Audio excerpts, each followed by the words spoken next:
Hello friends, welcome to my YouTube channel. ಇವತ್ತು ನಾನು ಒಂದು ಹೆಲ್ದಿಯಾದ ಮತ್ತು ಸಿಂಪಲ್ ಆದ ರೆಸಿಪಿನ ನಿಮ್ಮ ಜೊತೆ ಶೇರ್ ಮಾಡಬೇಕು ಅಂತ ಇದ್ದೀನಿ. ಅದು ಮೆಂತ್ಯ ಹಾಗೂ ಆಲೂ ಅಂದರೆ ಪೊಟ್ಯಾಟೊ ಮತ್ತು ಮೆಂತ್ಯ ಸೊಪ್ಪನ್ನು ಹಾಕಿ ಒಂದು ಸಿಂಪಲ್ಲಾಗಿ ಪಲ್ಯ ಮಾಡೋದು. ಹೆಲ್ದಿ ವರ್ಷನ್ ಕೂಡ ಹೌದು ಮತ್ತು ಟೇಸ್ಟ್ ವೈಸ್ ಕೂಡ ಚೆನ್ನಾಗಿರುತ್ತೆ. ನೀವು ಟ್ರೈ ಮಾಡಿ. ನಾನಿಲ್ಲಿ ತೊಗೊಂಡಿದ್ದೀನಿ ಒಂದು 4ರಿಂದ 5 ಆಲೂಗಡ್ಡೆ ತೊಗೊಂಡಿದ್ದೀನಿ. ಹಾಗೆ 4 ಕಟ್ಟು ಮೆಂತ್ಯ ಸೊಪ್ಪು. ಇದು ಎಲ್ಲ ಟೈಮ್ ಸಿಗಲ್ಲ ಚೆನ್ನಾಗಿ. ಸೊ ಯಾವ್ಯಾವ ಮಾಲಲ್ಲಿ ಚೆನ್ನಾಗಿ ಸಿಗುತ್ತೆ ಮತ್ತು ಈ ದೊಡ್ಡ ಸ್ವಲ್ಪ ಎಲೆ ಇರುತ್ತೆ, ನಾನು ತೊಗೊಂಡು ಬರ್ತೀನಿ. ಸೊ ಜಾಸ್ತಿ ಏನು ಎಕ್ಸ್ಪ್ಲನೇಷನ್ ಕೊಡೋಕ್ಕೆ ಹೋಗಲ್ಲ, ನಿಮಗೆ ಗೊತ್ತೇ ಇರುತ್ತೆ. 4 ಕಟ್ಟು ಮೆಂತ್ಯ ಹಾಗೆ ಒಂದು 5 ಪೊಟ್ಯಾಟೊ. ನೀವು ಇದಕ್ಕೂ ಜಾಸ್ತಿ ತೊಗೋಬೋದು, ಇಲ್ಲ ಕಮ್ಮಿಯಿಂದ ತೊಗೋಬೋದು.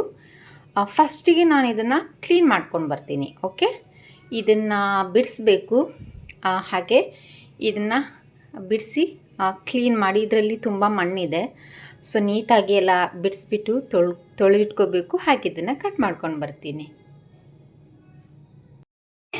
ಇವಾಗ ನೋಡಿ, ನಾನು ಸೊಪ್ಪನ್ನೆಲ್ಲ ಬಿಡಿಸ್ಕೊಂಡು ಚೆನ್ನಾಗಿ ಒಂದು 4-5 ಸತಿ ತೊಳೆದಿಟ್ಕೊಂಡಿದ್ದೀನಿ. ಯಾಕೆಂದರೆ ಇದರಲ್ಲಿ ಸಿಕ್ಕಾಪಟ್ಟೆ ಮಣ್ಣಿರುತ್ತೆ. ತೊಳೆದಿಟ್ಕೊಂಡಿದ್ದೀನಿ. ಹಾಗೆ ಆಲೂಗಡ್ಡೆನ ಕಟ್ ಮಾಡಿ ಇಟ್ಕೊಂಡಿದ್ದೀನಿ. ಇದನ್ನು ಕೂಡ ಚೆನ್ನಾಗಿ ತೊಳೆದಿದ್ದೀನಿ. ನಾನು ಸಿಪ್ಪೆನ ಇಟ್ಟಿದ್ದೀನಿ. ನಾನು ಸಿಪ್ಪೆನ ತೆಗೆಯೋದು ಕಮ್ಮಿ. ಕೆಲವರು ಸಿಪ್ಪೆ ತೆಗಿತಾರೆ. ಚೆನ್ನಾಗಿಲ್ಲ ಅಂತಂದರೆ ಅಲ್ಲೇ ಕಟ್ ಮಾಡಿ ತೆಗೀರಿ. ಸಿಪ್ಪೆ ಇದ್ದರೆ ಏನೂ ತೊಂದರೆ ಇಲ್ಲ ಆರೋಗ್ಯಕ್ಕೆ. ಸೊ ಟೊಮ್ಯಾಟೊ ಒಂದು 3/4 ಟೊಮೆಟೊ ತೊಗೊಂಡಿದ್ದೀನಿ, ಅರ್ಧಕ್ಕಿಂತ ಜಾಸ್ತಿ ಇದೆ. ಒಂದು ಚಿಕ್ಕ ಈರುಳ್ಳಿ ತೊಗೊಂಡಿದ್ದೀನಿ, ಕರಿಬೇವು, ಹಸಿಮೆಣಸಿನ್ಕಾಯಿ, ಹಾಗೆ ಜಜ್ಜಿಟ್ಕೊಂಡಿರೋ ಬೆಳ್ಳುಳ್ಳಿ. ಇದಿಷ್ಟನ್ನು ಉಪಯೋಗಿಸ್ಕೊಂಡು ಪಲ್ಯನ ಸ್ಟಾರ್ಟ್ ಮಾಡೋಣ. ಪ್ಯಾನ್ ಇಟ್ಕೊಂಡಿದ್ದೀನಿ. ನಾನು ಇವಾಗ ಯೂಸ್ ಮಾಡ್ತಿರೋದು ಸ್ಪ್ಯಾನಿಷ್ ಆಯಿಲ್. ಇದು ಆಲಿವ್ ಆಯಿಲ್.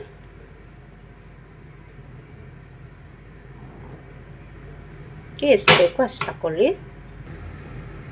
ಇದಕ್ಕೆ ಜಜ್ಜಿಟ್ಕೊಂಡಿರೋ ಬೆಳ್ಳುಳ್ಳಿ, ಕರಿಬೇವಿನ ಸೊಪ್ಪು, ಸಾಸಿವೆ,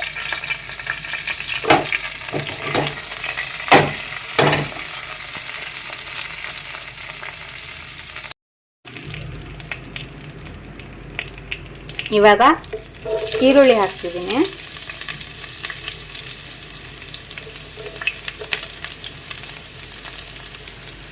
ಆದಮೇಲೆ ಹಸಿಮೆಣಸಿನ್ಕಾಯಿ.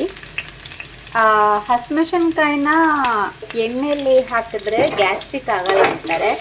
ಸೊ ನಾನು ಮೊದಲೇ ಹಾಕ್ಬಿಡ್ತೀನಿ.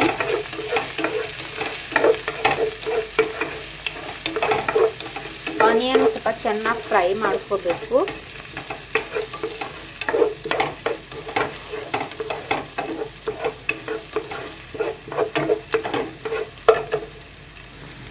ಆದಮೇಲೆ ಟೊಮೆಟೊ. ಮೆಂತ್ಯ ಸೊಪ್ಪನ್ನು ದಾಲ್ ಜೊತೆಗೆ ಹಾಕಿ ಸಾರು ಕೂಡ ಮಾಡ್ತಾರೆ, ಮೆಂತ್ಯ ದಾಲ್. ನನಗೆ ಅದಕ್ಕಿಂತ ಸ್ವಲ್ಪ ಇದು ಇನ್ನೂ ಚೆನ್ನಾಗಾಗತ್ತೆ ತಿನ್ನಲಿಕ್ಕೆ. ರೈಸ್ಗೆ, ದೋಸೆಗೆ, ಎಲ್ಲದಕ್ಕೂ ಸೂಪರಾಗತ್ತೆ. ಸಿಂಪಲ್ ಆಗಿರುತ್ತೆ, ಬಟ್ ಚೆನ್ನಾಗಾಗತ್ತೆ. ಇದನ್ನು ಚೆನ್ನಾಗಿ ಫ್ರೈ ಮಾಡಬೇಕು. ಇದಕ್ಕೆ ನೀವು ಮರೆತುಬಿಟ್ಟೆ, ಕಡಲೆಬೇಳೆನ ಆ್ಯಡ್ ಮಾಡ್ಬೋದು. ಮಧ್ಯೆ ಸಿಗುತ್ತೆ, ಚೆನ್ನಾಗಿರುತ್ತೆ. ಅದು ಫಸ್ಟ್ ಆಯಿಲ್ ಹಾಕಿದ ಮೇಲೆ ಹಾಕಿದ್ರೇ ಸ್ವಲ್ಪ ಚೆನ್ನಾಗಿ ಫ್ರೈ ಆಗುತ್ತೆ. ನೀವು ಎಣ್ಣೆ ಹಾಕಿದ ಮೇಲೆ ಸಾಸಿವೆ ಎಲ್ಲ ಹಾಕ್ತಿರಲ್ವ, ಆವಾಗ ಕಡಲೆಬೇಳೆನೂ ಕೂಡ ಆ್ಯಡ್ ಮಾಡ್ಬೋದು.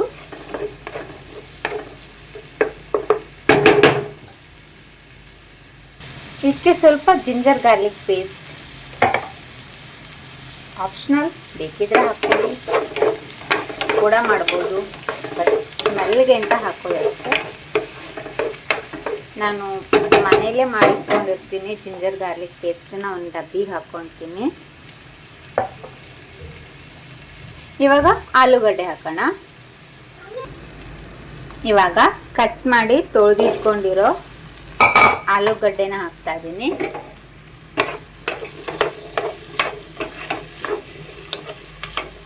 ಇದಕ್ಕೆ ಸ್ವಲ್ಪ ಅರಿಶಿಣ ಹಾಗೆ ಉಪ್ಪನ್ನು ಹಾಕಬೇಕು.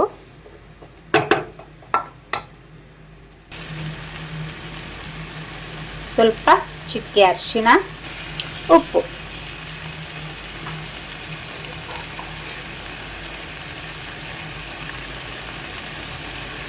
ನಿಮ್ಮ ಕ್ವಾಂಟಿಟಿಗೆ ತಕ್ಕಷ್ಟು ಉಪ್ಪನ್ನು ಹಾಕ್ಕೊಳ್ಳಿ. ಚೆನ್ನಾಗಿ ಮಿಕ್ಸ್ ಮಾಡಬೇಕು.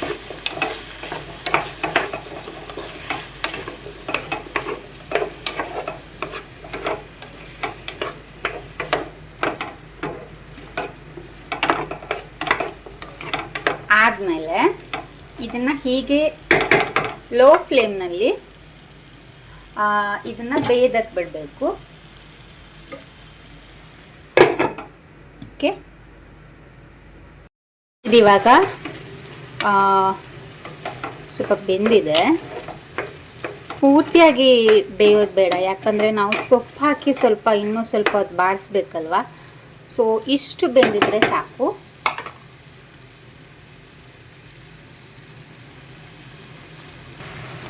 ಇವಾಗ ನೋಡಿ, ಚೆನ್ನಾಗಿ ತೊಳೆದಿಟ್ಕೊಂಡಿರೋ ಸೊಪ್ಪು, ಮೆಂತ್ಯ ಸೊಪ್ಪು.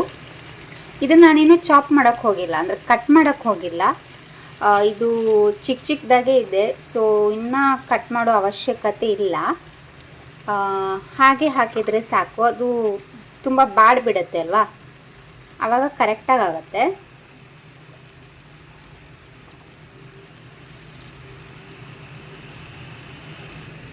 ಹೀಗಿದೆ ಅಲ್ವಾ, ಇದು ಬಾಡಿ ಸರಿಯಾಗಿಬಿಡುತ್ತೆ. ಒಂದು ಸ್ವಲ್ಪ ಹೊತ್ತು ಬಿಡೋಣ. ಬಾಡಿದ ಮೇಲೆ ಉಪ್ಪು ಬೇಕಿದ್ದರೆ ಹಾಕ್ಕೋಬೋದು, ಯಾಕೆಂದರೆ ನಾನು ಮೊದಲೇ ಉಪ್ಪು ಹಾಕಿರೋದ್ರಿಂದ ಇವಾಗ ಹಾಕೋ ಅವಶ್ಯಕತೆ ಇರಲ್ಲ, ಆಮೇಲೆ ಜಾಸ್ತಿ ಆಗಿಬಿಡುತ್ತೆ. ಸೊ ಸ್ವಲ್ಪ ಬಾಡಿದ ಮೇಲೆ ನಾವು ರುಚಿ ನೋಡೋಣ. ಓಪನ್ ಮಾಡೋಣ. ವಾವ್, ಇಷ್ಟು ಗ್ರೀನಾಗಿ ಕಾಣಿಸ್ತಿದೆ ನೋಡಿ. ಒಂದ್ಸಲ ಮಿಕ್ಸ್ ಮಾಡೋಳು. ಸೊಪ್ಪು ಚೆನ್ನಾಗಿ ನೀರು ಬಿಟ್ಟಿದೆ ನೋಡಿ. ನಾನೇನು ನೀರು ಹಾಕಿರಲಿಲ್ಲ, ಚೆನ್ನಾಗಿ ನೀರು ಬಿಟ್ಟಿದೆ. ಹಾಗೆ ಇನ್ನೊಂದು, ನಾನು 4 ಕಟ್ ಹಾಕಿದ್ದೀನಿ. ಬಟ್ ಇವಾಗ ಬಾಡಿದ ಮೇಲೆ ಅದು 1-2 ಕಟ್ಟು ಥರ ಕಾಣಿಸ್ತದೆ ನೋಡಿ. ನೀವು ಸೊಪ್ಪು ಕಟ್ ಮಾಡಬೇಕು ಅಂತಿದ್ರೆ ಕೈಯಲ್ಲೇ ಬೇಕಿದ್ರೂ ಸ್ವಲ್ಪ ಲೈಟಾಗಿ ಕೈಯಲ್ಲೇ ಈ ರೀತಿ ಮುರಿದು ಇದು ಮಾಡ್ಬೋದು. ಬಟ್ ನಾನು ಕಟ್ ಮಾಡಲ್ಲ, ಚಿಕ್ಕ ಚಿಕ್ಕ ಸೊಪ್ಪಾಗಿರೋದ್ರಿಂದ ಕಟ್ ಮಾಡೋ ನೆಸೆಸಿಟಿ ಇರಲಿಲ್ಲ ನೋಡಿ.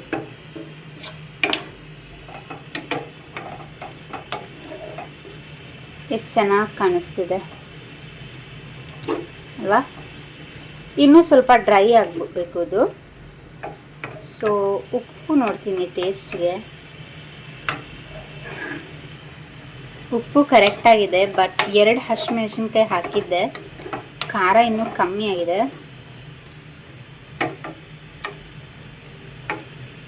ನೀವು ಒಂದು ಸ್ವಲ್ಪ ಜಾಸ್ತಿನೇ ಹಾಕ್ಕೊಳ್ಳಿ. ನಾನು ಹಾಕಿರೋ ಹಸಿಮೆಣಸು ಖಾರ ಇದ್ದಿಲ್ಲ, ಗೊತ್ತಿರಲಿಲ್ಲ. ಸೊ ಸ್ವಲ್ಪ ಖಾರ ಸಪ್ಪೆ ಆಯಿತು. ಸೊ ಅದಕ್ಕೋಸ್ಕರ ನಾನು ಸ್ವಲ್ಪ ಮನೇಲಿ ಮಾಡಿರೋ ಖಾರದ ಪುಡಿನ ಹಾಕ್ತೀನಿ ಇವಾಗ ನೋಡಿ. ಇಷ್ಟು ಓಕೆ. ಸ್ವಲ್ಪ ಇಲ್ಲಾಂದರೆ ಹಸಿಮೆಣಸಿನ್ಕಾಯಿ ಖಾರ ಇದ್ದರೆ ಅದೇ ಸಾಕು, ಇದರ ಅವಶ್ಯಕತೆ ಇಲ್ಲ. ಸೊ ನಮಗೆ ಸ್ವಲ್ಪ ಖಾರ ಜಾಸ್ತಿನೇ ತಿನ್ನೋದು ನಾವು ಯಾವಾಗಲೂ ಮೀನು ಸಾರು, ಕೋಳಿ ಸಾರು ಇದೆಲ್ಲ ಸ್ವಲ್ಪ ಖಾರವಾಗಿರೋದೇ ತಿನ್ನೋದು. ಸೊ ಇದು ಸ್ವಲ್ಪ ಸ್ಪೈಸಿಯಾಗಿರಲಿ ಅಂತ.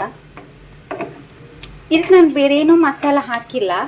ಬೇಕಿದ್ರೆ ನೀವು ಗರಂ ಮಸಾಲ ಎಲ್ಲ ಹಾಕ್ಕೋಬೋದು, ಬಟ್ ನಾನಿನ್ನೂ ಏನು ಹಾಕಿಲ್ಲ. ಇವಾಗ ಲಾಸ್ಟಿಗೆ ಸ್ವಲ್ಪ ಜೀರಾ ಪೌಡರ್, ಜೀರಿಗೆ ಪುಡಿ, ಅದು ಆ ಸ್ಮೆಲ್ ಚೆನ್ನಾಗಿ ಕೊಡುತ್ತೆ.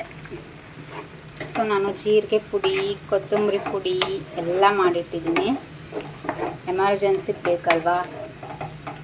ಇದು ನಿಮ್ಗೆ ಆಪ್ಷನಲ್, ಇದು ನೀವು ಹಾಕಬೇಕು ಅಂತಿಲ್ಲ. ಬೇಕಿದ್ರೆ ನೀವು ಇದ್ರ ಬದಲು ಗರಂ ಮಸಾಲ ಹಾಕೋಬೋದು. ಸ್ಪೈಸಸ್ ನಿಮ್ಮ ಆಪ್ಷನ್ಸ್, ನಾವು ಇಂಥದ್ದೇ ಹಾಕಿ ಅಂತ ಹೇಳೋಕ್ಕಾಗಲ್ಲ. ನಾವು ಹಾಕ್ಬೋದು, ಬಟ್ ನಿಮಗೆ ಇಷ್ಟ ಆಗಲ್ಲ. ಇವಾಗ ನಾನು ಜೀರಿಗೆ ಪೌಡ್ರ್ ಹಾಕಿದ್ದೀನಿ, ಅದು ಕೆಲವರಿಗೆ ಇಷ್ಟ ಆಗದೇ ಇರ್ಬೋದು, ಕೆಲವರಿಗೆ ಇಷ್ಟ ಆಗ್ಬೋದು. ಸೊ ನೋಡಿ, ಮುಗೀತು. ಇಷ್ಟೇ ಸಿಂಪಲ್ ಆಗಿರೋ ಆಲೂ ಮೇಥಿ ಪಲ್ಯ ನೋಡಿ, ಸಕ್ಕತ್ತಾಗಿದೆ.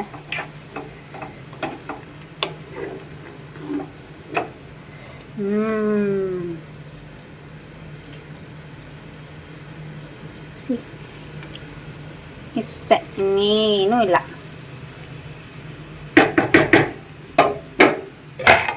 ಓಕೆ, ಈ ರೆಸಿಪಿ ನಿಮಗೆ ಇಷ್ಟ ಆಗಿದ್ರೆ ಲೈಕ್ ಮಾಡಿ, ಹಾಗೆ ಹೊಸದಾಗಿ ನನ್ನ ಚಾನಲನ್ನು ನೋಡ್ತಾ ಇದ್ದರೆ ಸಬ್ಸ್ಕ್ರೈಬ್ ಮಾಡೋದನ್ನು ಮಾತ್ರ ಮರಿಬೇಡಿ.